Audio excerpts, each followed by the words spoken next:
Damn it.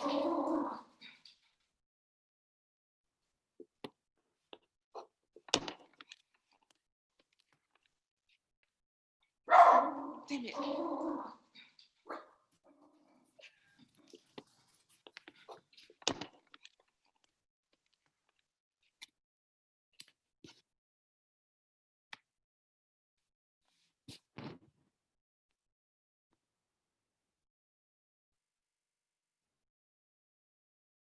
Bo.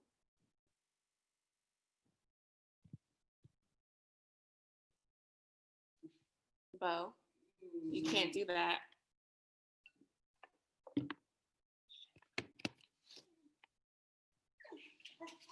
Come here. Come here. Come here, Bo. Come here. You can't. You can't. You can't do that. You can't. You can't. YP.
Hey, Bridget, can you hear me?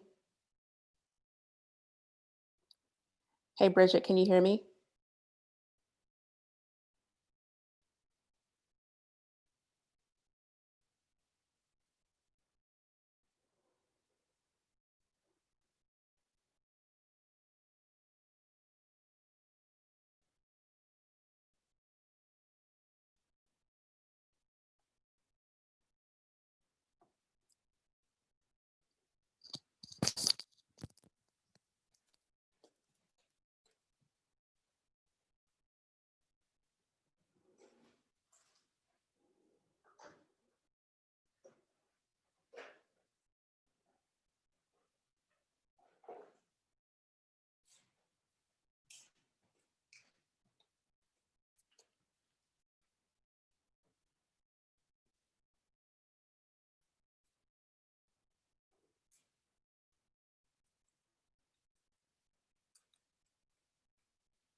and welcome to YPT's first ever virtual event, Tell It Forward, the power of stories to shape our future.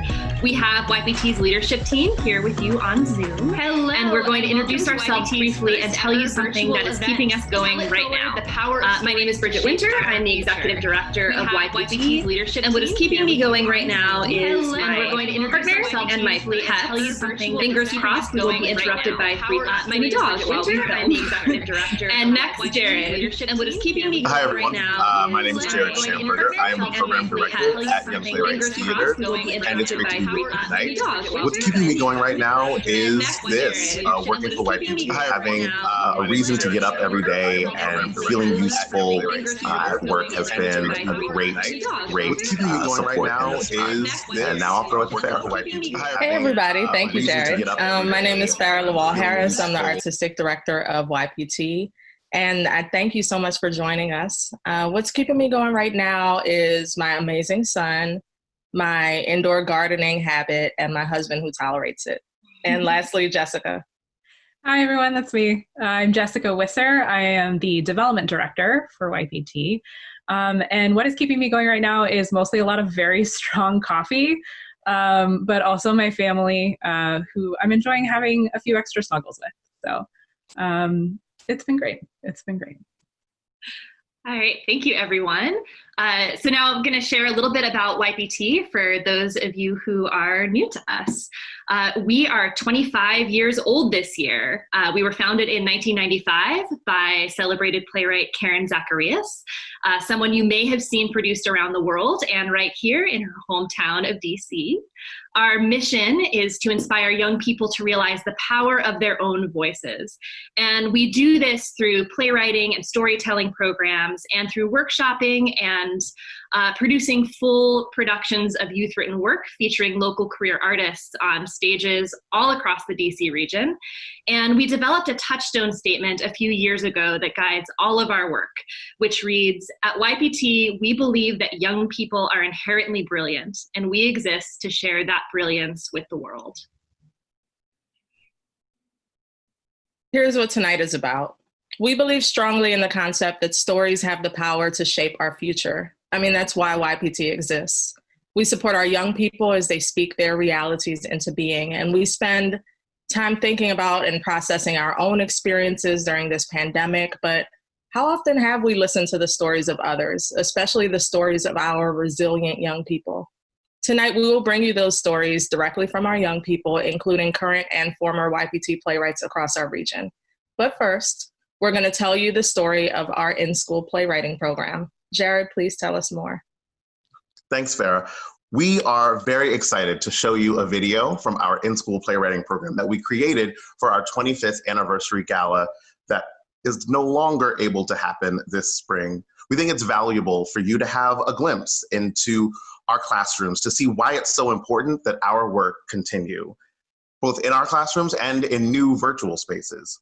We rarely have this opportunity, but tonight you will get to see the incredible work that takes place in our classrooms, specifically at Eastern High School, facilitated by our program associate, Claudia Rosales-Waters, and taught by Audra Polk. Please enjoy the premiere of this short film.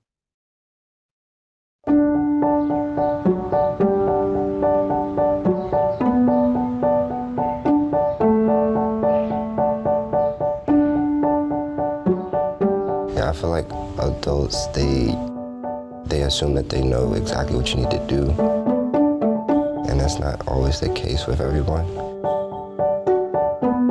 Kids, they grow up in different environments. They need different attention than other kids to be able to thrive. Most adults don't really understand that. Most adults don't know how to really communicate with a young adult. So most cases, they're probably not heard.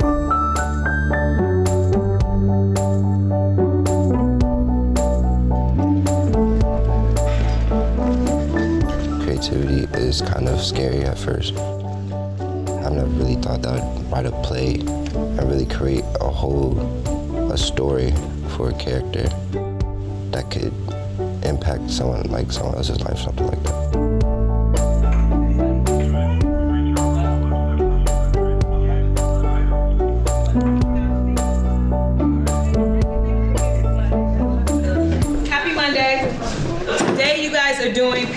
use. It's so often that they're told, your story doesn't matter, or write your story this way. And when we say, no, we want you to tell us what you see, what you hear, what you feel, I think it's daunting at first. But then when they start to do it, they're like, oh, this is a different form of expression. This isn't, let me put on a show for you. This is, okay, I'm gonna dare to like be vulnerable and open up a little bit of my soul to tell you what's really going on in my world. The rubrics will be collected for a grade. They will be collected for a grade. I have partnered with YPT 8 out of the 10 years that I've been teaching. So I always try to bring them into the fold. I shouldn't have to question who the protagonist is or antagonist is. Right, it should be clear. But how is it going to be clear if it's the first scene? I get to ask questions, and I think there's an amount of attention and curiosity that I get to have and give towards a student that they aren't accustomed to,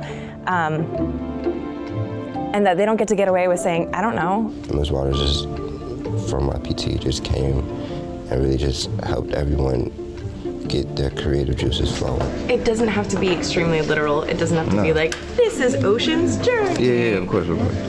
She comes up and then you show her the play and she'll say, why this, or what is this supposed to mean? She'll ask us questions like that to get us to think about it, and then you make that edit, or you make the choice to, cut this line and things like that. Oh, okay. So it's like either, I get what you're saying. Where have you seen this? Huh? Where is that? In my play. All right.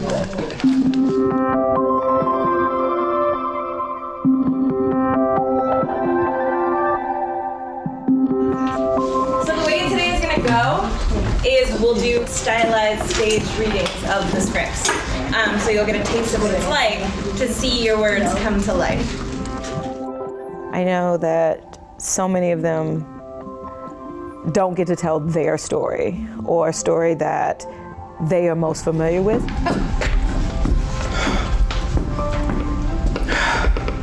Need this one. Shot of the year. And he shoots. The magic that happens in this classroom, it's a vibrant energy. Son, be safe, okay? Hurry. Hurry to school and get to class. You know how things are around here? I love you. Thank you. I love you too, Mom. Don't worry, I'll be all right. Just think about positive things. College be here in no time. It's getting to see young people actually think about, question, explore their own ideas. Give him a big hug. Oh, I love you, Mom. I wouldn't be here without you. And so what happens in the room is a feeling of a safe space, a feeling of community, a feeling of freedom, and a willingness to play. Oh, what the hell, man? What YPT does by honoring their voices is amazing. I don't think they really understand until they see their words acted out. Bruh, is that a chocolate fountain? Yeah, man. You see their whole face change. That sounds corny, but they literally walk a little taller, like they get a little bravado. You're like, okay, brush your shoulder off, you earned it. Sir, I need you to come in right now. I need to talk to you about this email. But I'm not, I said right now. Oh, I'm on the way. I like the fact that it made me become more creative. Like, I feel like it made me become a better person. I feel like I really accomplished something. Think about it, Ocean. Do you really have anyone? Call me when you come to your senses. Yo! Seeing a play, even though it's not, someone verbally telling you this is how I feel, you're seeing a portrayal of that feeling in a creative way that could be funny, that you'll remember, and that you'll think about, and now you value that young person and their creativity. Yeah! I did. We did it. Yeah, we did it. Yeah! Why do I keep bringing YPT back? Because they're awesome? So stop lying. so I can hear something I like and be 100 with me and just tell me the truth. We're here for the students and to get their voices heard. I'm all about community. It's sort of what I build my whole classroom setting on. I also wanted to add that you are not really a good boss because you've been putting all your work on one person, which has been me. No, I'm not done yet. And so I want the students to know that they are part of a larger world. There's this whole world out there and that you matter to that world. And they get that through their voices here. No, I have no questions. Here you go. Thank you for your time.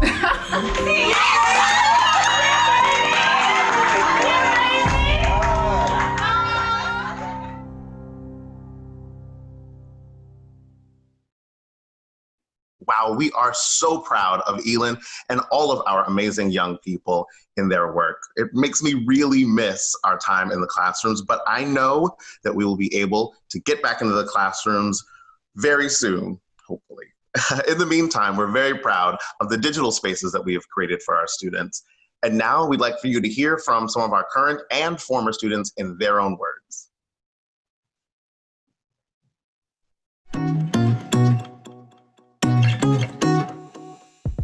In 2 years from now, I see myself as an 11th grader, having a little job and getting my life together for to get ready to get out of school and get started to build my scholarship resume or start to get my credits. Well, they already gonna be together, but yeah. In 2 years, I will be in college. I still don't know where yet exactly I'll be or what exactly I'll be studying, but regardless, I know I will continue to write. Writing has been a huge part of my life for as long as I can remember, and there is never a future in which I'm not writing. And I definitely know that the skills I've picked up throughout the years are going to be incredibly valuable when I'm in college.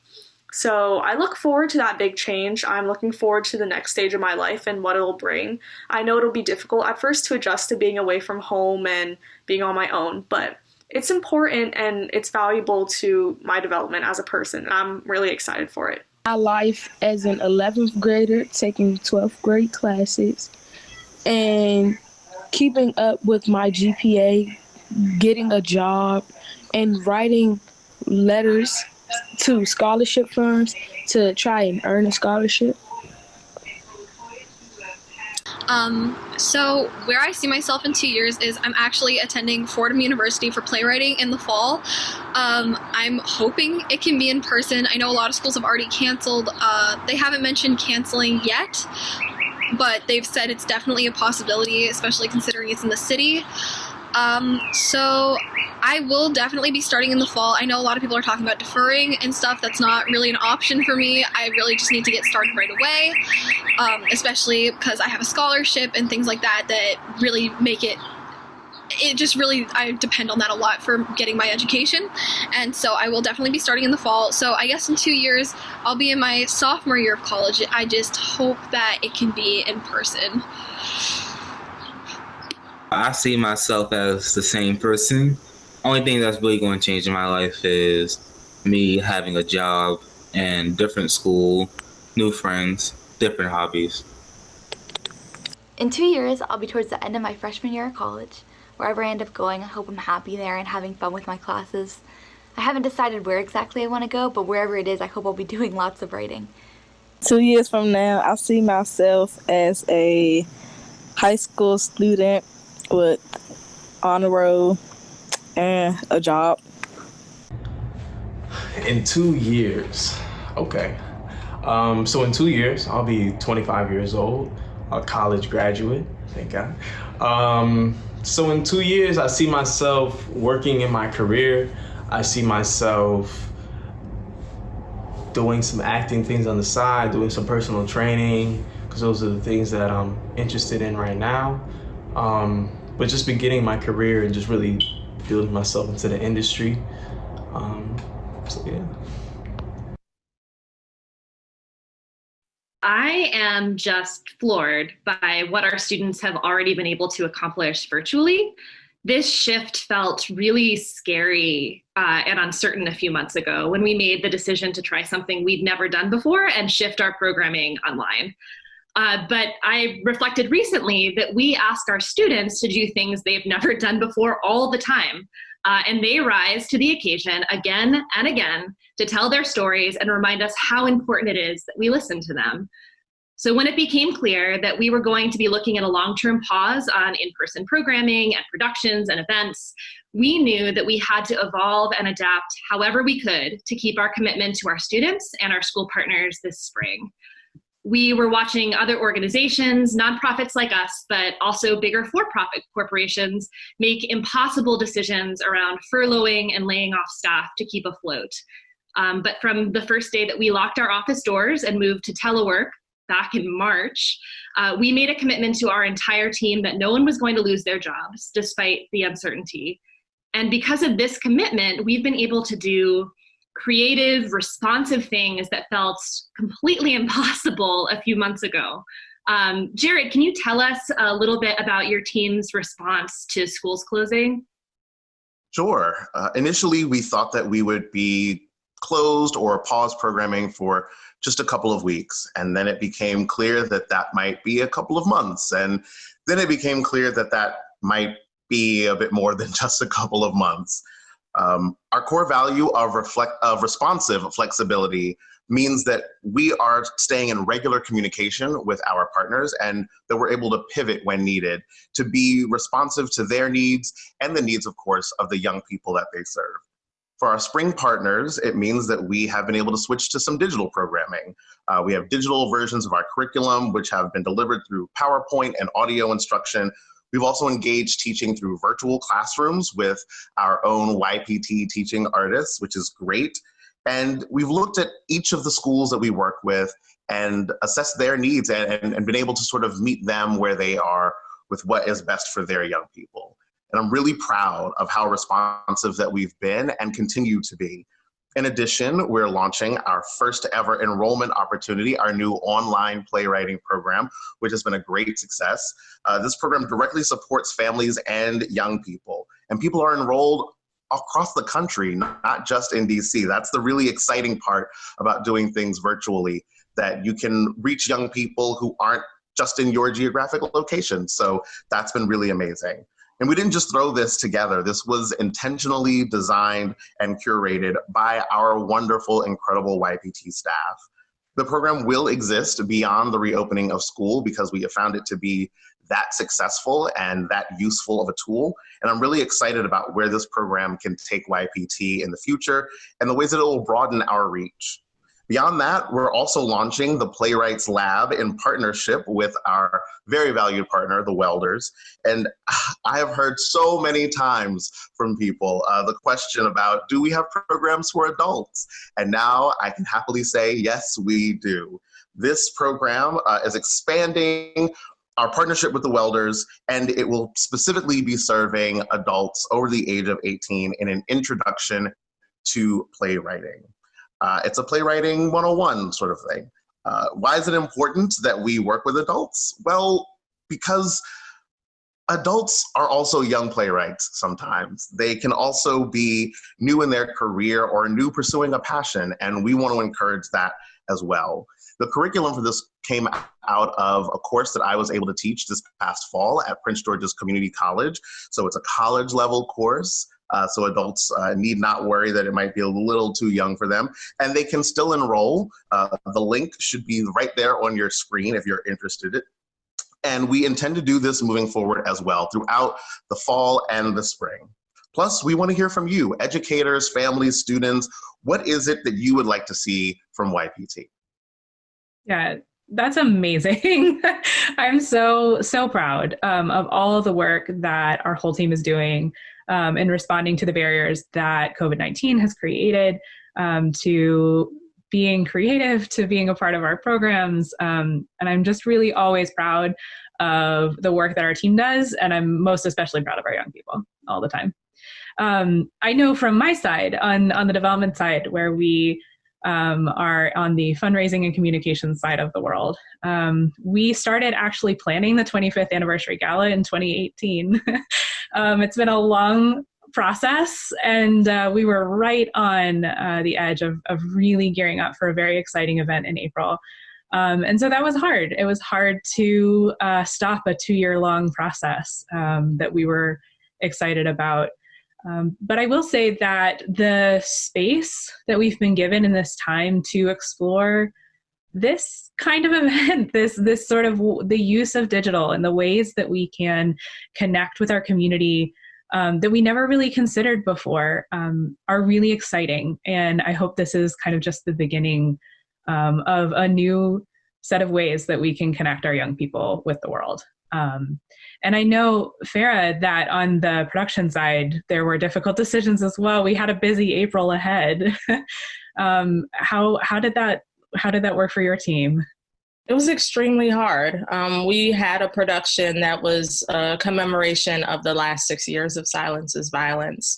And we were in rehearsal with an amazing ensemble of 7 actors who were really excited to tell these stories, as well as designers. We had a set that was about to be built.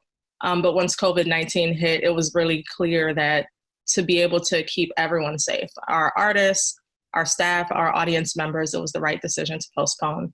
So even though it was the right decision, it was definitely emotionally hard. However, I am excited to share some updates about Silence is Violence with you all today.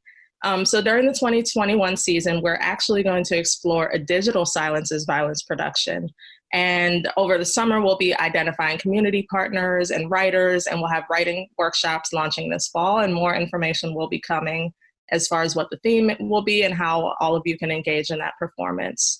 Our production that was in process will now be our 2022 Silence is Violence production. We're hoping that by that time, it will be safe for all of us to gather. But until we can't gather in person, we still want to share the stories of our young people, which are extremely timely. So we look forward to sharing that digital production with you. In addition to our Silence is Violence work, we are launching Young Playwrights in Progress, which is a new play development opportunity for youth and early career playwrights. So basically how this evolved was that I was in intense script development processes with young playwrights over the years. So I've done that through Silence is Violence, working one-on-one with youth playwrights, the New Play Festival, where each young playwright had a script advisor, and also 3 Cheers to Grace, our full-scale production that we did last year, where I worked side by side with our amazing playwright, Josie Walyus, to develop her script over multiple drafts. So this new play development work informs the work that we do at YPT. It's deeply impactful for the playwrights, and it's something that I want to share with more people. It's a powerful process. It exists in a limited capacity for young people and early career playwrights. As Jared mentioned, adult playwrights are still young playwrights. So I'm looking forward to opening up that opportunity for everyone. At YPT, we have a lot of experience in working directly with playwrights to help them enhance their scripts. And we're so excited to do this through this new program. So if you are interested in joining our Young Playwrights in Progress program, you still have a chance to apply. The deadline is June 30th, and you could find the link below. Silence is Violence and Young Playwrights in Progress is all about telling stories, about our young people telling their stories, as well as the early career playwrights that we will be working with. So now we want you to hear more from our young people as they shape their futures.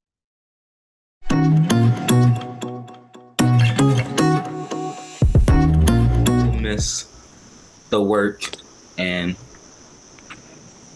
my friends. I think I'm really gonna miss the peacefulness of this all.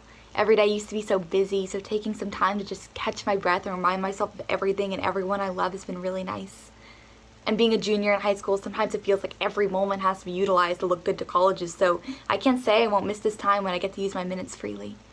With schoolwork and cheerleading and extracurriculars, I will miss the time that I had free time talking to my friends, because I normally don't get to do that, and the time to sleep and do work whenever I want to, not at a specific time.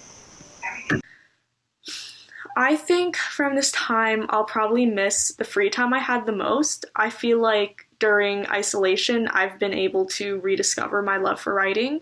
In the past 2 years, when I got so swept up with college and standardized testing and applying and scholarships and all of that, I started to see writing as a chore. I couldn't really enjoy it anymore. I could sneak minutes sometimes where I could just write for fun for a little bit. But a lot of the projects that I started during that time fizzled out because I just didn't have the motivation I needed to really invest in them. And now that school is pretty much over except for my senior project, I have all this free time to revisit those ideas and plots and plans and things that I had going on about 2 years ago, 3 years ago that I just never was able to act on. And it's been really valuable for me to revisit those ideas and bring them to life and see what I can do with them. So when this is over, I know for sure that I'll definitely miss writing and everything, all the free time, all of that, just being able to really just relax and focus and try not to think too much about how stressful the world is right now and just write. It's been really, really valuable and I'm super grateful for it. When we get back to normal, what I'll miss the most is definitely the alone time that I get to have, the time that I get to just be myself and to meditate and to just take that time to study and just really figure out what's next and just commune and figure out my purpose and things like that. Yeah. So I'm definitely gonna miss the quiet moments alone. Something that I'm gonna miss from this time when things are back to normal, whatever our new normal is going to look like, is there's something kind of peaceful about not having to see people every day now. I do feel lonely sometimes, but I know that everyone's in the same boat, or at least they should be. They should be social distancing. And it's less lonely when you think about everyone's going through the same thing right now, and it's not just in the United States, in the entire world. My cousin lives in the Netherlands, and she is also staying alone in her apartment, which has been hard for her. And I also like being able to write every day and have the time to write, where when I'm, being a full-time student, it can be really hard to find that kind of time. We want to take a minute this evening to thank some people and organizations that are supporters of YPT and have supported us through this incredible time, and specifically who made tonight possible. We would like very much to thank KPMG,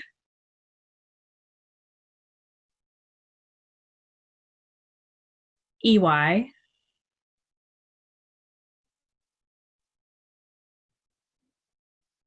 Capital for Children,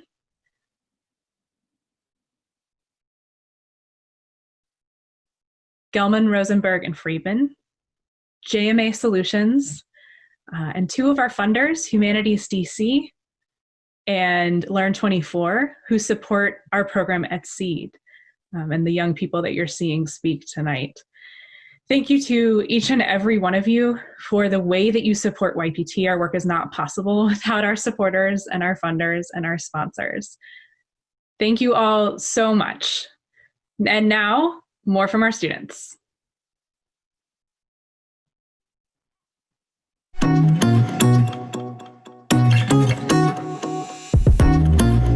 Stories have always been a big part of my life. I've always loved reading. I've always loved reading articles on the internet, anything that had to do with a story I loved. So I would say right now, more than ever, being able to read other people's stories of how they're coping in these challenging times has been super helpful to me. In addition to being able to see what other people's lives are like right now and understand how different places in the world are coping, I definitely feel like stories have reminded me that life wasn't always like this. Stories have reminded me of what life used to be and what life can be. And I think that's super valuable because the longer this stretches on, I think it's really easy to forget what it was like to go out to eat and go to the mall and not have to wear a mask every time you went grocery shopping and things like that.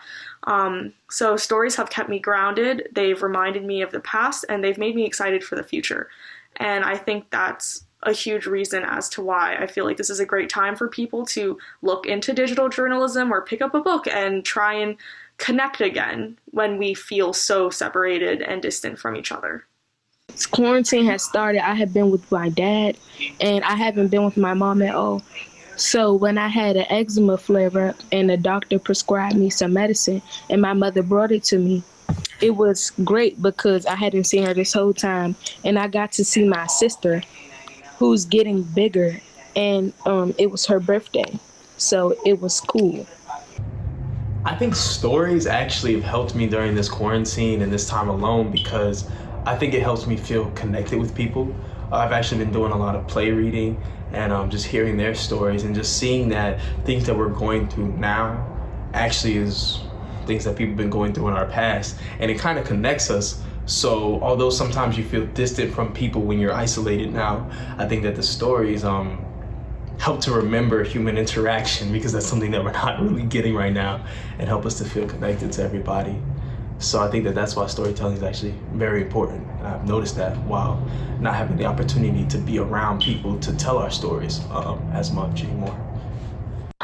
So being a writer, stories have actually been really integral to me staying connected with other people. NaNoWriMo, which is National Novel Writing Month, runs a campaign in April that's called Camp NaNoWriMo, where you, instead of writing 50,000 words, which is the standard, you can set any goal that you want. So I set my goal for 40,000 words because I wasn't in school, and 50,000 is a little bit much for me. So I ended up writing 40,000 words over the course of the month of April. And through their interface, you can create these cabins or writing groups.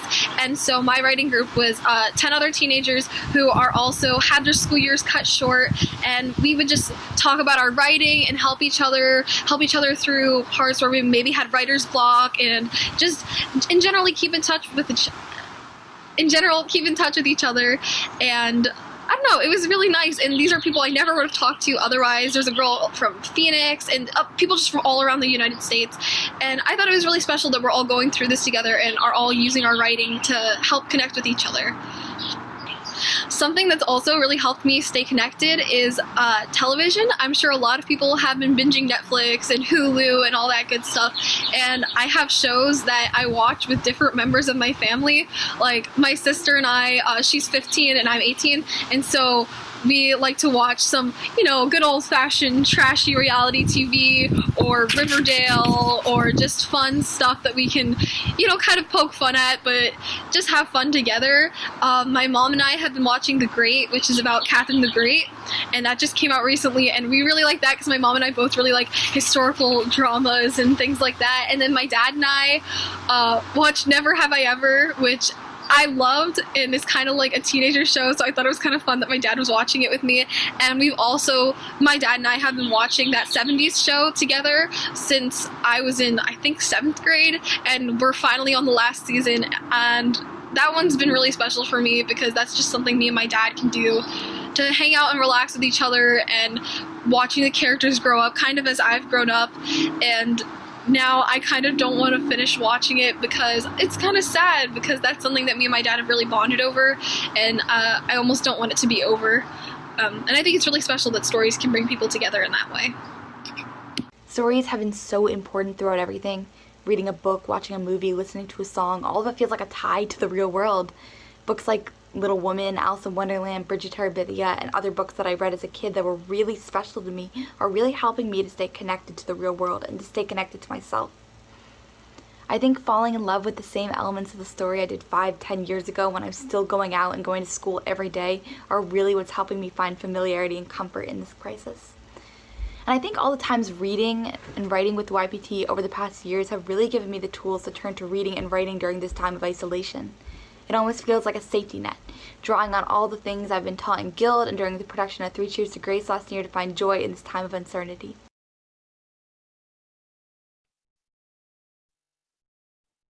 Those were amazing answers. And we never stop being inspired by our students and the way they continue to show us their resilience. I completely agree. Our students are incredible, and storytelling is a really powerful and important tool. And that is why tonight we are proud to end our event by announcing the recipient of the Pete Hall Promising Playwright Award. This award is named for YPT alumnus Pete Hall, who tragically passed away in August at the age of 28. Pete was a YPT playwright at Bell Multicultural High School back in 2007, and we were honored to produce 2 of Pete's hilarious plays, Keeping Out of Trouble in 2008 and Save the Planet Fool in 2009. And YPT has since published Keeping Out of Trouble in Right to Dream, which is an anthology of some of the most inspiring work created by YPT playwrights since 1995. As Pete told us back in 2008, I don't do serious plays. I do comedy because I want to see people smile. There are so many things going on in the world today that make people depressed, so I'd like to give them something to make them laugh. Pete graduated from our program a decade ago and moved to California to study screenwriting, but I still remember the warmth and light he brought to YPT. He was brilliant, funny, talented, and kind. A young man who adored his mother, was loved by his friends, and had big dreams for his future. And I'm honored that we were a small part of his story. Pete's in-school playwriting instructor, Elizabeth Zitelli, told YPT, "For a student in the throes of adolescence to invite us to laugh with them, and sometimes at them, is a profound stroke of artistry. It was a remarkable show of strength to look at what he was going through, to hold it all in a loving gaze of amusement, and then invite us in for a view. This is what the best artists do." We wanted to honor Pete's legacy by giving an award in his name to a promising playwright who shares his commitment to telling beautiful and important stories. And tonight, it gives me great pleasure to announce our 2020 Pete Hall Promising Playwright Award recipient, Jasmina Tang. Yay! Jasmina is a senior at HB Woodlawn Secondary Program and an in-school playwriting program alumna. Her play, A Yellow Line, was produced at the New Play Festival at Anacostia Playhouse. Farah, you were Jasmina's director. Can you tell us a little bit more about her? Absolutely. I had the wonderful pleasure of directing Jasmina's play, A Yellow Line, and it was an amazing experience. Jasmina is such a talented playwright, and the story that she was telling was so compelling and truthful and touching to so many people. The play was about casting discrimination of Asian actresses, but it was also about a young woman who had a parent who didn't necessarily believe in her pursuing a career as an artist, which was extremely relatable to myself as well as others. So I'm super excited that Jasmina is getting this award. She deserves it. She is a very talented writer. Her work is theatrical and timely. Jared, you also had the opportunity to work with Jasmina in Guild. Can you tell us more about her writing? Sure. I had the privilege of teaching the Young Playwrights Guild, and Jasmina was a member of that last year, and she was an incredible participant. She wrote a modern adaptation of the play Mother Courage and Her Children, which was beautiful and thoughtful and just all around exciting, which really describes Jasmina, not just as a writer, but as a person. As a member of the Guild, Jasmina also gave and received feedback from her peers and was really supportive and encouraging of everyone in the group. So I am also extremely proud of her and so glad to see her receive this award. And now, a few words from Jasmina. Hi everyone, my name is Jasmina Tang, and I would like to say I'm incredibly honored and grateful to be this year's Pete Hall Promising Playwright Award recipient. I would like to thank everyone at YPT for all the support they have shown me in the past few years and everything you guys have taught me. One of my favorite YPT memories is sitting in on a rehearsal of my original play, A Yellow Line, which was performed in the 2017 New Play Festival. As a young playwright, it was so incredibly empowering and rewarding to see my work be brought to life by actors and directors, and it's definitely a memory I will cherish forever. I've been fortunate enough to have my work be recognized by other programs and institutions, and I've also attended an amazing school for the past 7 years with a wonderful theater department and student directing program. This allowed me to participate in a wide variety of productions throughout my 7 years there and hone my skills as both an actress and a writer. In the future, I won't be attending a college or university for writing or theater specifically, but I know for a fact I will never stop writing. Writing has been my rock for the past 18 years of my life, and I know it will continue to be so in the future. Once again, YPT, thank you so much for this award. All the qualities you say a recipient should have are qualities you guys helped me to develop. So I owe a lot to you. Thank you so much, YPT. I hope you guys stay well, and I can't wait to see when we can meet up again in the future. Thank you. Congratulations, Jasmina. We are so proud of you, and we can't wait to see what you accomplish next. And to all of the brilliant young people who contributed to Tell It Forward, to our sponsors and donors, and to all of you, our very first virtual audience, thank you so much for making this an amazing event and for supporting our students in sharing their stories and speaking their dreams into being.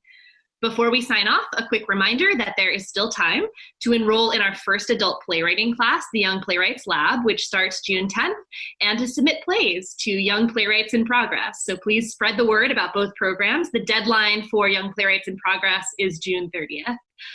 Please follow us on social media. We are at YPTDC on all platforms, and join our email list found on our website, yptdc.org, because there are new opportunities coming up all the time, and we want you to know about them. If you were moved by what you saw tonight and you want to keep this work going, I hope you will text TIF 2020 to 44321 or donate on our website at yptdc.org. Thank you and good night. Bye, everybody. Bye. Bye, everybody. Thank you, everyone.